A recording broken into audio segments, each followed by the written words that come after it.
Барлығыңызға сәлем. Сіздермен бірге Апта Ньюс және мен Досмахан Ердәулет. Және Базарбай Динара. Ердәулет, өткен апта қызықты жаңалықтарға толы болды.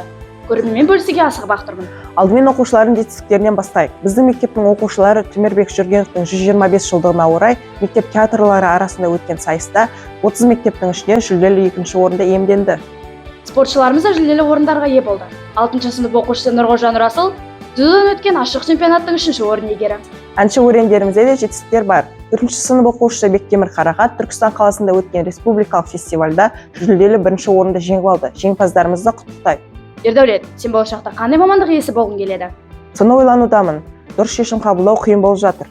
Онда сен біздің мектепте өткен мамандық таңдау, табысты өмірдің кілті атты алаңға қатысуың керек. Мұнда спикер Алмат Қуанышбаев мамандықтар тізбесіне шолу жасап, оқушыларға нақты ақпарат ұсынды. Оқушыларымыз үшін тағы да бір қуана кездесетін шара ол поэзия кештері. Кезекті кеште сыр ақындарымыз достарымызбен бірге өлең оқып, пікірлермен алмасып, аға тәтелеріміздің ақыл кеңестерін тыңдадық. Тоқтыра кетейін, поэзия кешінде күмбірлеген домбыра үнімен әсем әнде күйде шертілді. Осындай көтеріңкі көңіл күйде біз жанға тыныштық сыйлайтын жарқын мереке алғыс айту күнінде атап өттік емес пе?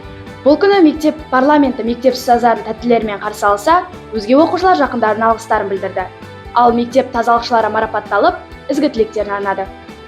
Біздегі жаңалықтар легі осы. Қуанышты күндерде жолығайық. Сау болыңыздар.